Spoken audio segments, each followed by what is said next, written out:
Hey, so I promised you a better backdrop.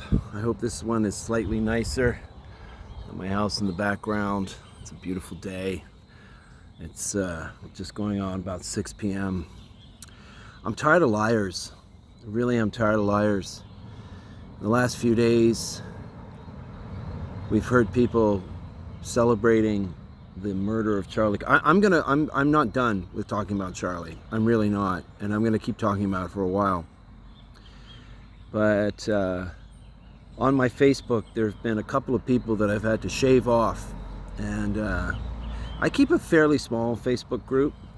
Usually, it's just I try to keep it to people who I know and who I like. And here's the thing: it's like all of the ones that I knew and I liked, but I also knew that we really were not connected politically.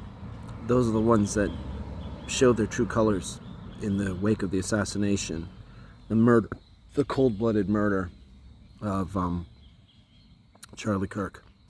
I'm not going to say his passing or his death. I'm going to call it the murder or the assassination because that's what it was. And I'm not going to change the. The left does that. They try to say baby, it's a fetus, to try to morally distance themselves from what they're doing. But I've just been in a discussion now with a guy who I've known. He's a little bit younger, and we get along. At one point, he considered himself transgender, but then apparently he's figured it all out, so he's not transgender anymore, which just goes to show that it is a mental illness, by his own reckoning. He was just confused, It wasn't something that he was born with. He wasn't actually born in the wrong body. He just had an identity crisis. So it was a mental thing, right? But so his first things on Facebook was he presented two pieces of evidence to say that for reasons why he had no, he said Charlie Kirk had been killed. He didn't say I'm glad he was dead, but what he said was people are getting all upset about Charlie Kirk's murder, but look at these pieces of evidence. And he showed two things. One where Charlie Kirk said he doesn't like the word empathy. He feels it's a new age term that's done a lot of damage. And the second thing, it was Charlie Kirk talking about the Second Amendment. So I went back to him and I said, hey, bud, here's the full quote about the lack of empathy. He goes on to say, I think sympathy is the right word. Because I don't think anybody can actually understand what it's like to be in somebody else's shoes. So I don't think empathy is the correct word, right? So, but here's the thing. For people that are all on the left that talk about empathy as being the be-all and end-all, the moment they heard Charlie Kirk say, I don't think empathy is a good thing, boom, you can galvanize certain people to say, oh, I'm justified in killing him because he doesn't feel empathy for others. But then if you'd actually went past the sound bite and got the full context, then you wouldn't come to that conclusion anymore. He'd be saying, no, I think sympathy is the better word, right? But they didn't want to hear that, And then I also gave him the full context of Charlie's position on the Second Amendment, right? So then a couple of days go by, and I just couldn't resist. I defriended him. I was like, this is pointless because he's being disingenuous, and so I wrote back to him and I said, I met Charlie years ago. He was a really very nice guy. I mean, you're presenting it as like this guy deserved to be shot and killed in front of his kids. And he'd come back to me and said, well, even if those things are right in their full context, that doesn't change the fact that there are countless other examples of him being racist, sexist, and an enemy of LGBTQ, etc. So I'm like, okay, well, so I wrote back to him and I said, well, can you please give me like some evidence of that? I said, I've been watching hours of his stuff and I'm just not seeing anything. I mean, I get it that he disagrees with you on a couple of things, but he's like the conversation guy. He's saying, come talk to me and let's talk about it. And where is the justification that you have for signaling that he's a monster that deserves to be killed in front of his wife and kids? So of course this guy comes back and he's like, I never said that. I never said that. How dare you? Don't straw man me. I didn't say he deserves to be killed in front of his wife and kids. I just said I have no empathy or sympathy for what happened to him. That's not the same thing as endorsing it. I'm like, really?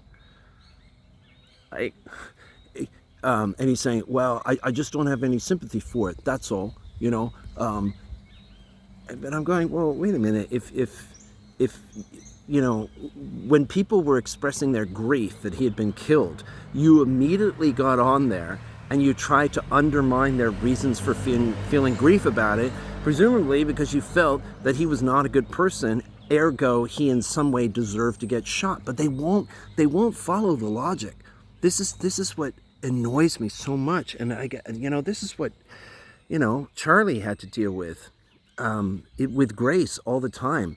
And I deal with it when I talk to people, that you just get these lying, disingenuous people who will say, well, I didn't say that. And that's what they'll do. They do the same tactic every time, where they'll go, well, as long as you didn't repeat my words exactly back at me, then I can always deny them. But I go, yeah, but that's the whole purpose of rhetoric. That's the whole purpose of subterfuge. That's the whole purpose of being slimy with your words, is that you're conveying a message, but you're not actually saying it exactly, but you're deeply implying it. And you can all say, well, that's just your interpretation. But I go, no. You are employing a principle, which is, yeah, if you claim somebody implied something, you can always sort of point back at them and go, you're just reading that into my words. But sometimes the words are so heavily loaded that it's like, I'm like, well, prove to me that that's not what can you just give me can you say something nice about Charlie? And he can't, he won't, and I'm like, let's get back to the issue at hand. Like, please send me some evidence that Charlie is racist, sexist, all these other things you say about him. And yet he's still responding, even as I write this, but he's not providing any evidence. He's trying to attack me. He's trying to defend himself. He's trying to walk back all his comments. And I'm just like, dude, you got on there. You're happy that the guy was killed, right? Killed in front of the wife and kids, right? It was pointed out to you. Now you're starting to feel like, oh shit, maybe I didn't get the popular response that I thought it was, and you're trying to walk it back a little bit and trying to be the good guy. Come on, man. Just stick to your guns, We know what side of this culture war that you're on. And I don't even want it to be a war, but we know where you stand on this. So you may as well just friggin' admit it. And it's disgusting. And especially, I get also why you're trying to walk it back, because the latest evidence is that the shooter is a dude that was in a relationship with a transgender guy, and that there's a definite transgender link, and you have been linked yourself to transgenderism, even though you've apparently come out of it, and you're suddenly trying to disavow your earlier hostility. Just be logically consistent. That's all Charlie asked for. That's the thing. Charlie was just the conversation guy. Yeah. Oh, and this the guy also referred to him as like hard right and everything. I'm like, Charlie was milquetoast. Hard right people didn't like him. And you know what? As a result of this, you're going to see the real hard right come out. God help us all, because you're not going to like them. I don't like them either, because I'm kind of libertarian, all this sort of thing, sort of Christian libertarian. But you're going to reap what you sowed on this one. And we know what your real position is. If this was The Stand with Stephen King, we know you're with Randall Flagg, and I know that I'm with the on the other side.